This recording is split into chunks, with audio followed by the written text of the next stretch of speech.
Você acorda já cansado. Não é um cansaço físico claro, daqueles que o corpo pede descanso. É outro. Mais silencioso, mais fundo. Você dormiu, cumpriu horários, respondeu mensagens, resolveu o que dava. E mesmo assim, a sensação permanece. Como se o descanso nunca alcançasse o lugar certo. O dia começa antes de você sentir que realmente começou. A mente dispara, pula etapas, antecipa tarefas, calcula atrasos. Tudo acontece rápido demais por dentro, mesmo quando, por fora, nada saiu do controle. Nada parece fora do lugar. O trabalho está em dia. As responsabilidades seguem. As conversas acontecem. Mas tudo pesa. Como se cada ação carregasse um esforço extra, invisível. Não houve desastre. Não houve colapso. Só essa impressão constante de que você está sempre correndo e nunca chegando. Você segue funcionando, produz, entrega, se adapta. E visto de fora, isso parece força, maturidade, resistência. Por dentro, porém, algo se acumula. Uma pressão que não grita, um desgaste que não chama a atenção, um cansaço que não se explica. E a pergunta não surge em voz alta. Ela apenas permanece ali, rondando cada pausa curta demais. Em que momento viver virou apenas aguentar? Existe um ritmo que se repete sem alarde. Ele não anuncia chegada, não faz barulho, apenas se instala. Você percebe nos dias que parecem cópias uns dos outros, nas semanas que passam rápido demais e, ao mesmo tempo, não levam a lugar nenhum. Os domingos já carregam o peso da segunda-feira. O descanso vem acompanhado de culpa. A pausa nunca é inteira. Há sempre algo pendente, algo que poderia ter sido feito, algo que ficou para depois. Pouco a pouco, descansar deixa de ser presença. Vira manutenção, um intervalo técnico para recuperar energia e voltar ao mesmo ponto de sempre. Tudo exige desempenho. Até o que antes era refúgio agora pede resultado. Relações precisam funcionar. Momentos de lazer precisam render. Até o silêncio parece improdutivo se não levar a algum benefício claro. Não existe um inimigo visível. Ninguém está impondo ordens diretas. Não há vigilância explícita. Ainda assim, você sente que não pode parar. Não porque alguém mandou, mas porque parar parece errado. O dia deixa de ser vivido e passa a ser administrado. Fragmentado em tarefas, mensagens, notificações, pequenas urgências que se acumulam. Nada é grave isoladamente. É a soma que cansa. O mais curioso é a sensação de responsabilidade constante. Quando algo não dá certo, a falha parece pessoal. Não como erro de um sistema maior, mas como insuficiência sua. Como se você pudesse ter feito melhor, como se não tivesse se esforçado o bastante. Então você tenta de novo. Ajusta rotinas, organiza horários, cria métodos, promete que agora vai ser diferente. Que com mais disciplina, mais foco, mais constância, o alívio finalmente chega. Mas o alívio não vem. O movimento continua. E o cansaço, em vez de desaparecer, se adapta. Ele aprende a conviver com você. Se torna familiar, silencioso, aceitável. E assim, sem perceber, você normaliza o desgaste. Transforma o peso em rotina. Segue em frente, não porque está bem, mas porque aprendeu a funcionar mesmo cansado. Com o tempo, algo começa a incomodar de um jeito diferente. Não é mais apenas cansaço. É uma sensação de atrito constante, como se duas forças estivessem em desacordo dentro de você. Por fora, tudo continua funcionando. As pessoas te veem ativo, presente, disponível. Você responde, cumpre, resolve. Nada parece fora do lugar. Mas por dentro, algo começa a travar. Você percebe que não é falta de capacidade, nem de disciplina, nem de vontade. Mesmo nos dias em que tudo rende, sobra uma estranheza difícil de explicar. Um vazio silencioso que aparece depois do esforço, como se o resultado nunca justificasse o desgaste. O corpo começa a sinalizar de forma sutil. A mente demora mais para desligar. O descanso não aprofunda. A atenção se fragmenta. Pequenas decisões cansam mais do que deveriam. Pequenas frustrações pesam mais do que antes. Ainda assim você segue. Porque parar parece perigoso. Parece atraso. Parece perda de ritmo. Existe um medo difuso de ficar para trás, mesmo sem saber exatamente atrás de quê. A ideia de simplesmente não render assusta. Não porque alguém esteja cobrando diretamente, mas porque você aprendeu a se cobrar.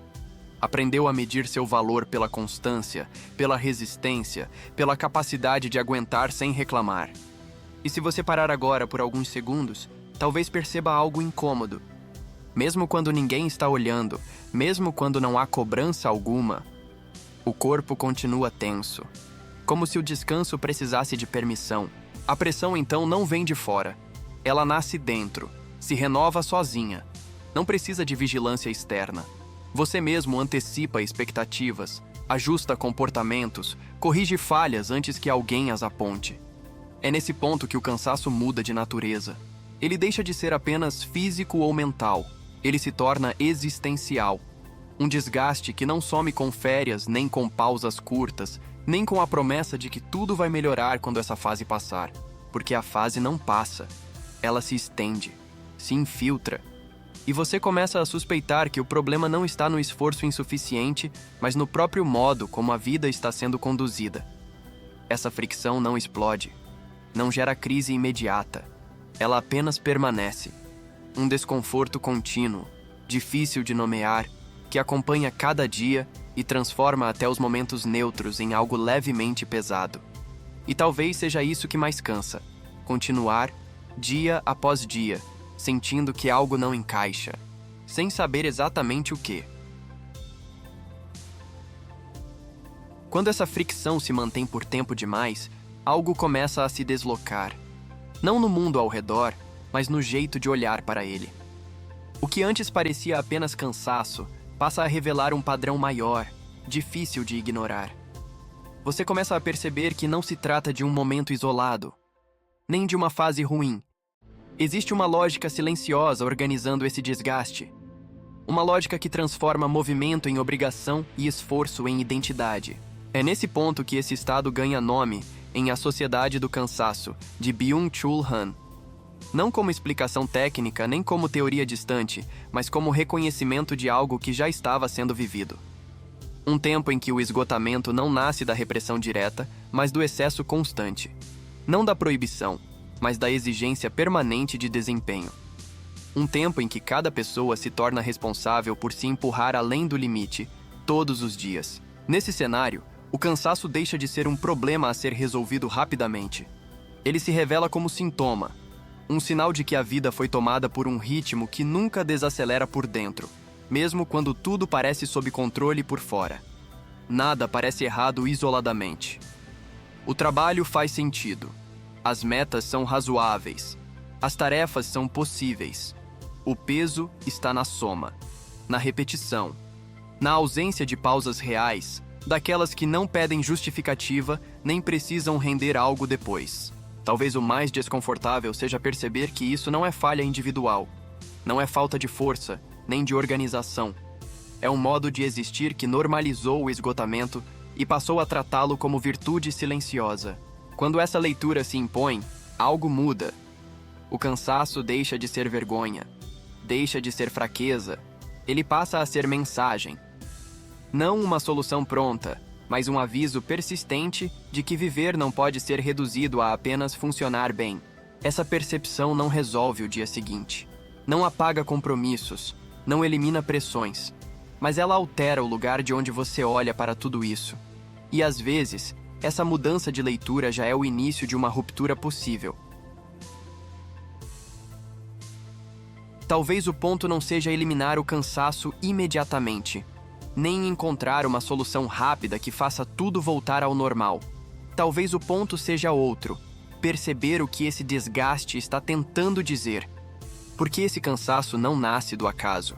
Ele se forma quando a vida passa a ser vivida apenas como sequência de tarefas, quando o tempo perde espessura, quando existir vira sinônimo de cumprir. Existe uma diferença profunda entre estar ocupado e estar presente. Entre manter-se em movimento e sentir que algo de fato acontece por dentro.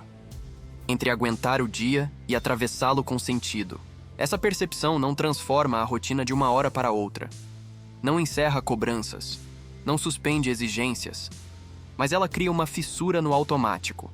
Um pequeno espaço onde o ritmo pode ser observado e não apenas obedecido.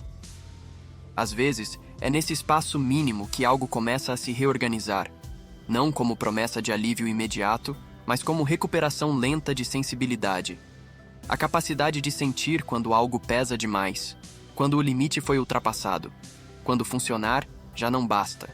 E talvez seja isso que estava faltando desde o início. Não mais força, não mais disciplina, mas a possibilidade de reconhecer que uma vida inteira não pode ser sustentada apenas à base de resistência. Antes de encerrar, fica uma pergunta simples, mas honesta. Em que momento do seu dia você percebe que está apenas funcionando e não vivendo? Escreve isso nos comentários. Ler essas respostas muda a conversa. Se esta história fez você refletir sobre verdade, liberdade ou o que significa existir, curta o vídeo, compartilhe e inscreva-se para mais reflexões sobre literatura e pensamento. Se quiser continuar sua jornada de reflexão e conhecimento, eu separei 2 vídeos que podem te interessar. Escolha um e me encontra lá. Até o próximo vídeo. Tchau!